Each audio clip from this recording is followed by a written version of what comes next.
भगवान गोरखनाथ आपके जीवन में ऐसा कोई व्यवस्था कर देंगे जिससे आप उस समस्या से चमत्कारिक रूप से बाहर आ जाएंगे।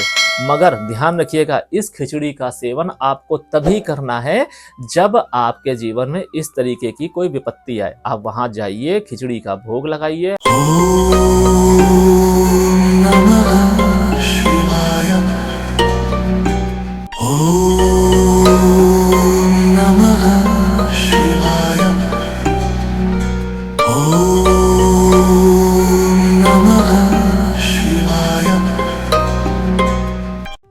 सिर्फ त्योहार मत समझना। मकर संक्रांति वो दिन है जिस दिन सूर्य मुड़ते हैं, और जब सूर्य मुड़ते हैं तो किस्मत करवट लेती है। साल 2026 का पहला त्योहार, और इस दिन किया गया आपके जीवन में एक उपाय, एक रेमेडी, एक सही डिसीजन आपके पूरी जिंदगी को बदल सकता है, पूरे साल को बदल सकता है। आपके भाग्य में कुछ भी लिखा हो, आपके डिसीजन ही तय करते हैं कि आपको क्या मिलेगा। आपका भाग्य आपके लिए कार्य करेगा या आपके विरुद्ध कार्य करेगा। अगर आपके जीवन में चीजें बाधित हो रही हैं, आपके एफर्ट्स के बाद भी आपको वो मान सम्मान नहीं मिल रहा है, मतलब साफ है कि आपके जीवन में सूर्यदेव या तो पॉजिटिव नहीं है या बली नहीं है। कुछ चीज़ें ऐसी होती हैं, कुछ तीज त्योहार ऐसे होते हैं जिनको अगर आपने सही से समझ लिया और उसके महत्व को समझकर उस पर्टिकुलर, यानी कि जो भी तीज त्योहार आ रहे हैं, वो तीज त्योहार जिस भी देवी देवता को डेडिकेटेड होता है, उस डेडिकेशन को समझकर उस देवी देवता की अगर आप पूजा अर्चना करेंगे, उस विधान को समझकर चीज़ें करेंगे, तो आप अपने जीवन में उस ग्रह को अपने जीवन में अच्छा कर सकते हैं। साथ ही साथ उस ग्रह के माध्यम से अगर आपके जीवन में कोई रुकावट है, कोई बाधा है, उसको भी आप दूर कर सकते हैं।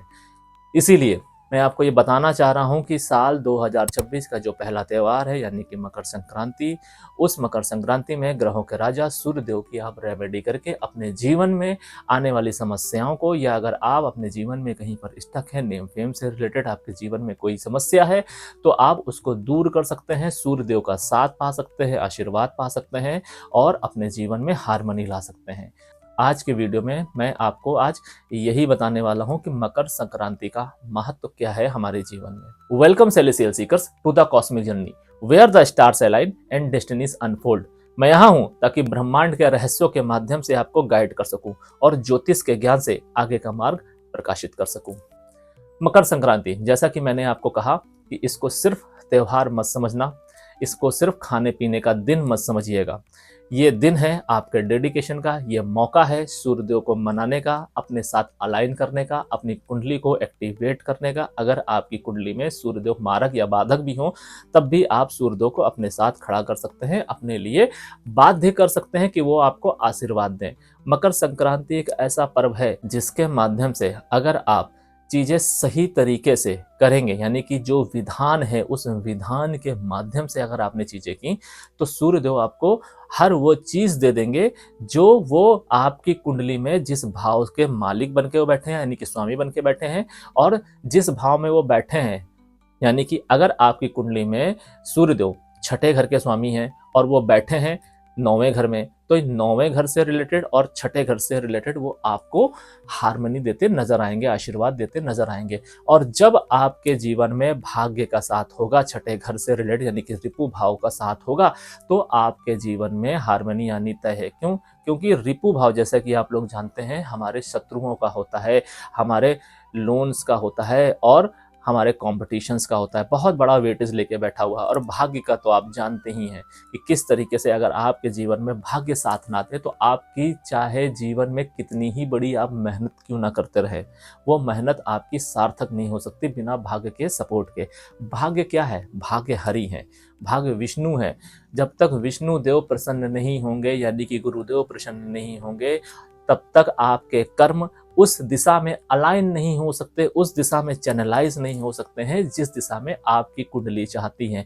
आपका जन्म जिस उद्देश्य से हुआ है, उस उद्देश्य के प्रति आपका जागृत होना और आपका कर्म उस दिशा में जागृत अवस्था में चलें और आप अपने कर्मों को समझकर अपने कृत्य करें, ये सब तभी संभव है जब गुरुदेव आपकी कुंडली में जागृत अवस्था में हो, यानी कि नवा भाव आपकी कुंडली में जागृत अवस्था में हो। ये जरूरी नहीं है कि आपकी कुंडली में गुरुदेव आपके भाग्य भाव के स्वामी हो या ना हो, लेकिन कारक तत्व जो है वो लेकर बैठते हैं, चाहे वो किसी भी जगह बैठे हों। जिस भाव में बैठे होंगे उस भाव को संभालेंगे, साथ ही साथ जिस भाव के स्वामी होंगे उसको भी संभालेंगे।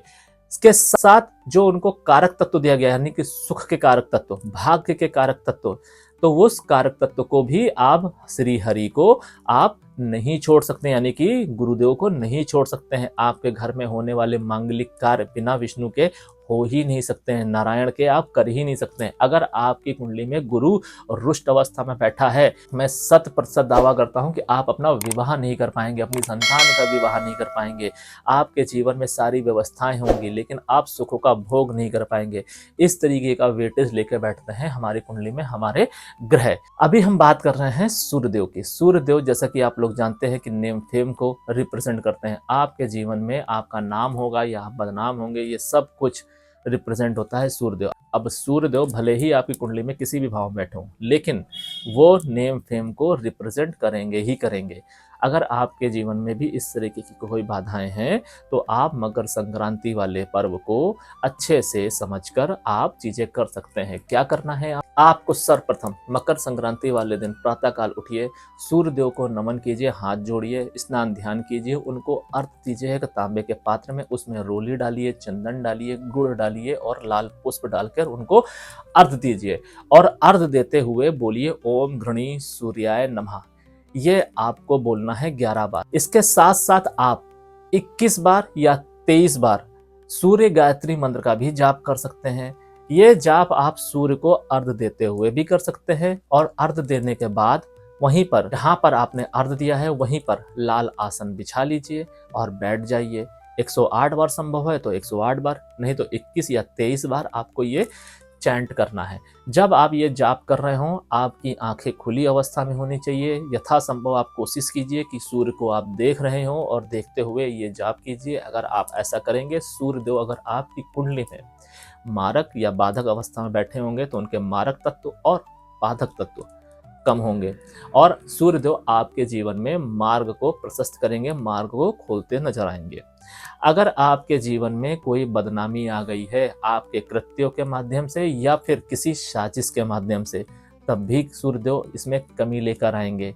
अब ये भी देखा जाता है कि किस ग्रह के गोचर काल में, किस ग्रह की दशा और अंतरदशा में आपके ऊपर ये धब्बा लगा है अपमान का, तो उसको अगर आप समझ लेंगे, उसके हिसाब से अगर आपने मकर संक्रांति वाले दिन आपने उपाय किया तो वो धब्बा हमेशा के लिए मिट सकता है। इस बात का भी आपको ध्यान रखना है। अब हमें ये नहीं पता है कि आप लोगों के जीवन में कोई कलंक आया है या नहीं आया है, और वो आया है तो कब आया है। अगर ऐसा है कि आपको अबजस का सामना करना पड़ा है तो, और आप उससे ग्रसित हैं, आप उस वेदना से जूझ रहे हैं, तो आप हमें कमेंट के माध्यम से बता सकते हैं। मैं आपको एक पर्टिकुलर रेमेडी बताऊंगा उस दिशा काल और उस गोचर काल को ध्यान में रखते हुए, जिस गोचर काल में आपके ऊपर ये अबजस आया है उस अबजस को आप बहुत आसानी से दूर कर सकते हैं।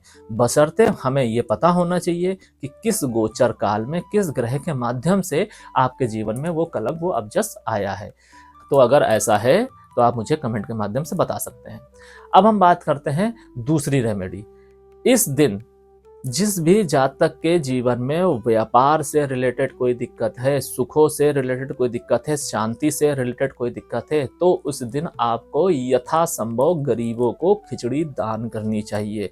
पकाकर, कच्ची नहीं, पकाकर आप दान कीजिए। उसमें घी डालिए, अच्छे से सारी चीज़ों को व्यवस्थित कीजिए। जिस तरीके से खिचड़ी आप घर में बनाते हैं और भोग लगाते हैं प्रभु का और खाते हैं, सेवन करते हैं, उससे एक कदम आगे बढ़िए। मतलब जिस तरीके की खिचड़ी का भोग आप करते हैं उससे अच्छी बनाइए। ये सोच के बनाइए कि ये खिचड़ी आप गरीबों को नहीं बल्कि भगवान को भोग लगाने जा रहे हैं। और अपनी स्थिति को समझते हुए, जो आपकी पॉकेट अलाउ करती है 10, 11, 21, 51, ऐसे गरीब व्यक्तियों को आप बुलाइए, बैठाइए और खिचड़ी का भोग लगाइए, उनको खिचड़ी खिलाइए और यथासंभव उनको दान दीजिए। दान धन का दीजिए, दान आप गर्म कपड़ों का भी दे सकते हैं। इससे क्या होगा, इससे अगर आपके जीवन में आप शनि के साढ़े साती से जूझ रहे हैं तो आप कंबल दान करके शनि के साढ़े साती के कुप्रभाव को कम कर सकते हैं। अगर आप बुध से रिलेटेड कोई नेगेटिव रिजल्ट से जूझ रहे हैं तो आप स्टेशनरी के सामान को दान करके उनके नेगेटिव रिजल्ट को कम कर सकते हैं। शुक्र से रिलेटेड किसी नेगेटिव परिणाम से जूझ रहे हैं तो आप शुक्र से रिलेटेड यानी कि इत्र हो गया, कपड़े हो गए, सुंदर सुंदर व्यंजन हो गए, इन सी चीजों का दान कर सकते हैं, धन का दान कर सकते हैं। यानी कि उस पर्टिकुलर ग्रह से रिलेटेड आप दान करेंगे, खिचड़ी का भोग लगाकर, जो भी आप गरीबों के लिए बनाएंगे। बस इस बात का ध्यान रखना है कि ये खिचड़ी आपको अपने घर में या मंदिर में जाकर यथासंभव तरीके से उनके बैठने की व्यवस्था करनी है, साफ सुथरे तरीके से।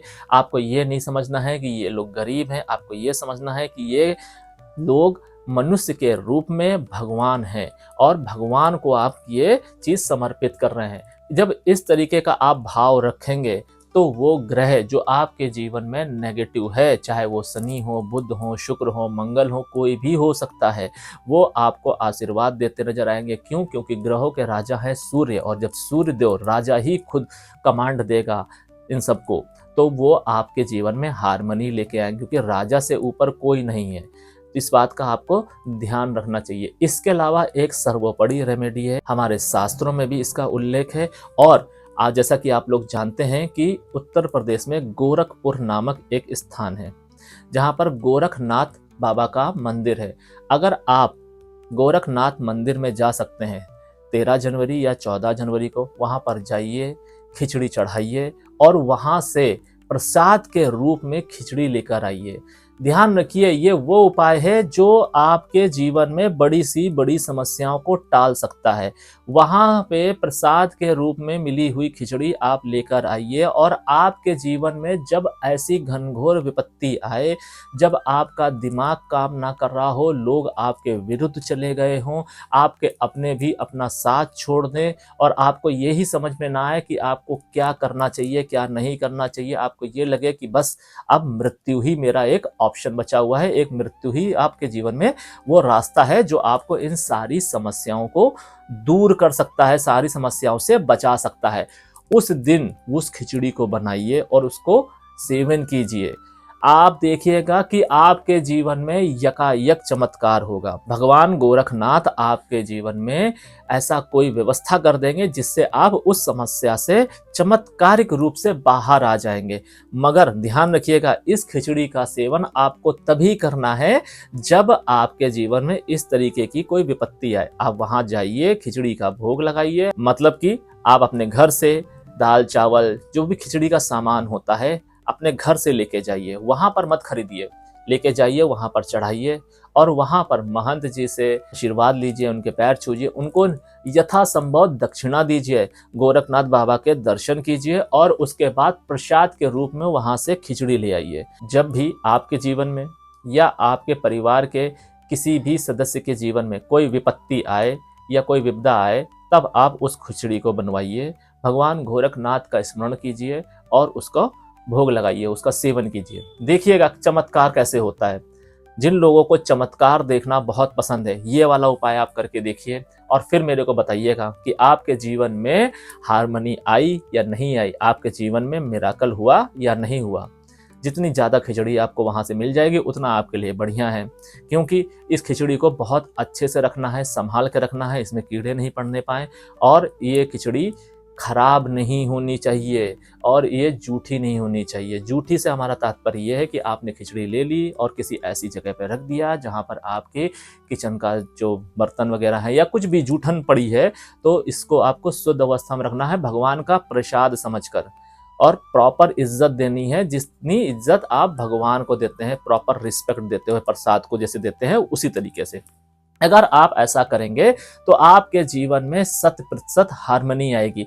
इसके अलावा जो भी मैंने चीज़ें बताई हैं, जैसे कि सूर्यदेव को जल देना, सूर्य गायत्री मंत्र का जाप करना, अगर आप ये भी कर लेते हैं तो आपके आने वाले जो 6 महीने हैं वो बहुत अच्छे जाएंगे। लेकिन अगर आपने भूलवश इसे सिर्फ खाने पीने का त्यौहार बना लिया, घूमने फिरने का त्यौहार बना लिया, तो आप देखिएगा कि आपके अगले 6 महीने क्या पूरा साल भी हो सकता है आपका सिर्फ ये खाने पीने में मौज मस्ती में ही जाएगा और आपके हाथ में कुछ नहीं लगेगा। आप सोचेंगे कि आप इतना एफर्ट्स कर रहे हैं, आपको धन नहीं मिल रहा है, आपका नाम नहीं हो रहा है, आप पूरे के पूरे साल वहीं के वहीं रुके हैं। तो अगर आप इन सब चीज़ों से बचना चाहते हैं, अपने व्यापार में तरक्की करना चाहते हैं, जॉब में प्रमोशन पाना चाहते हैं, अपने घर में अच्छी व्यवस्थाएं करना चाहते हैं, अपने लोगों के लिए कुछ अच्छा करना चाहते हैं, तो आप इस 2026 का जो पहला त्यौहार है यानी कि सूर्यदेव को प्रसन्न करने का जो मौका है, इसको अपने हाथ से जाने नहीं देना है। उत्तरायण में जब सूर्यदेव आते हैं यानी कि सूर्यदेव मकर राशि में जब प्रवेश करते हैं, तब सूर्यदेव अपने पुत्र के घर जाते हैं और ये मिलन शनिदेव और सूर्यदेव का जो मिलन है, ये बहुत महत्वपूर्ण मिलन है कि जैसा कि आप लोग जानते हैं कि शनिदेव कर्म को देखते हैं और सूर्यदेव आत्मा को देखते हैं और यही आत्मा और कर्म का जो बंधन है, ये जीवन में एक उदय लाता है, अंधकार से प्रकाश का उदय। और जब आपके जीवन का अंधकार मिटेगा, उसमें प्रकाश आएगा, आपके जीवन में आपकी बुद्धि रूपी प्रकाश जब एक्टिवेट होगा, तब आप हर एक समस्याओं को समझ सकते हैं, उससे निकल सकते हैं। वहीं अगर आपके जीवन में ये अंधकार विराजमान रहेगा, तब आप वहीं पर गोल गोल घूमते रहेंगे। आपके जीवन में अगर कोई आएगा, आपको कुछ बताएगा, तब आप कंफ्यूजन के मारे घूमते रहेंगे, मगर आपको सोल्यूशन नहीं मिलेगा और इसी वजह से आप एक जगह पे स्टक हो जाएंगे। तो आपको यहाँ पर ऐसी कोई गलती नहीं करनी है जिसकी वजह से आपका ये साल खराब हो, आपके दिन खराब हो, आपका व्यापार खराब हो और आपका सम्मान आपके परिवार, आपके आस पड़ोस में खराब हो। इस रेमेडी के माध्यम से आप अपने इसको एक्टिवेट कीजिए। पहले 30 त्यौहार की पहली रेमेडी परफॉर्म कीजिए और अगर संभव है तो आप गोरखपुर जाइए, गोरखनाथ जी को अगर आप खिचड़ी चढ़ाएंगे, जैसा कि मैंने आपको बताया है, वो उपाय अगर आप करेंगे तो आपके आने वाला जो 2026 साल है वो बहुत अच्छा जाने वाला है। इसके साथ साथ जो मैंने आपको रेमेडी बताई है, ये बहुत चमत्कारिक रेमेडी है, बहुत कम लोग इसको जानते हैं। इसको अगर आप अच्छे से करेंगे, मेरे कहने पे आप इसको परफॉर्म कीजिए। इसके बाद मेरा ये 100% दावा है कि मैं इसके बाद इस रेमेडी को आपको बताऊं या ना बताऊं, आप इसको खुद से ही कंटिन्यू कर लेंगे। बस ध्यान रखना है कि जो खिचड़ी आप वहां से लाएंगे उसको पूर्णतया सम्मान के रूप में लाना है, भगवान गोरखनाथ का प्रसाद समझ कर लाना है। ये समझ कर नहीं लाना है कि ये नॉर्मल खिचड़ी है, वो चमत्कारिक खिचड़ी है, भगवान गोरखनाथ ने खुद आपको दी है। इस तरीके का अगर आप भाव रखेंगे तो वो आपके जीवन में कई गुना ज़्यादा असर दिखाई देगा और इसी तरीके से आप अपने जीवन में प्रकाश का उदय कर सकते हैं। अगर इस वीडियो के माध्यम से कुछ ऐसा है जो आपको समझ में नहीं आया है तो आप हमें कमेंट कर सकते हैं, या अगर आपके जीवन में कोई अपजस या कलंक आया है जैसा कि मैंने आपको बताया, तो आप हमें वो भी बता सकते हैं। हमारा नंबर आपके स्क्रीन पे चल रहा है, उस नंबर के माध्यम से हमसे अपॉइंटमेंट लीजिए, अपना जो प्रॉब्लम है उसको रखिए, गोचर काल बताइए, मैं आपको वो रेमेडी बताऊंगा जिसके माध्यम से आपके जीवन में जो लगा हुआ अपजस है, कलंक है, वो आप बहुत आसानी से दूर कर पाएंगे। और अगर आप किसी अपजस के माध्यम से, किसी कलंक के माध्यम से या किसी ओवर थिंकिंग के माध्यम से अपने जीवन में स्टक हो गए हैं, तो भी आप हमको बता सकते हैं। मैं आपको वो मार्ग बताऊंगा, वो रेमेडी बताऊंगा जिसको करके आपके जीवन में सूर्यदेव वो प्रकाश लेके आएंगे, वो रास्ता लेके आएंगे जिसके माध्यम से आपके जीवन में, आपकी कुंडली में अगर कोई बढ़िया योग बन रहे होंगे, वो योग एक्टिवेट होने लगेंगे। आपकी डेस्टिनी जो चाहती है, यानी कि आपकी कुंडली में जो भी लिखा हुआ है अच्छा पॉजिटिव, उसको आप किस तरीके से लेवरेज कर सकते हैं, वो मार्ग भी मैं आपको बताऊंगा, जिससे अगर आप कहीं पर भी स्टक हैं उससे आप निकल पाएंगे। हो सकता है इसके बाद आपके जीवन में बहुत सारा धन आ जाए, हो सकता है आपके खराब रिश्ते सही हो जाएं, हो सकता है आपका मान सम्मान, अगर आपकी क्रेविंग है तो आपको मान सम्मान मिलने लगे। वजह कोई भी हो सकती है जहां पर आप आज के समय में स्टक हैं, वो सब दूर हो सकता है, मगर आपको सही डिसीजन सही समय पर लेना है। इसीलिए मैं हमेशा कहता हूँ, डिसीजन लीड्स डेस्टिनी। अगर आप अपने डिसीजन सही समय पे लेंगे तो आपकी डेस्टिनी बदल सकती है, आपका भाग्य बदल सकता है। तो इस भाग्य के त्यौहार को, जी हाँ, मकर संक्रांति सिर्फ खिचड़ी का त्यौहार नहीं है, सूर्यदेव को मनाने का त्यौहार नहीं है, ये है भाग्य का त्यौहार, ग्रहों के राजा जो सूर्य हैं उनको मनाने का त्यौहार। इसको आप भाग्य का त्यौहार कहने की आदत डालिए और कमेंट में लिखिए कि आज से आप इस त्यौहार को भाग्य का त्यौहार कहेंगे और अपने भाग्य को कैसे एक्टिवेट करना है, इसके लिए अगर आप हमसे कंसल्टेशन लेना चाहते हैं तो आप ले सकते हैं। आज के लिए बस इतना ही। सेल एनर्जीज आपका मार्गदर्शन करें और आपके आगे के सफर को प्रकाशित करें। शरणम।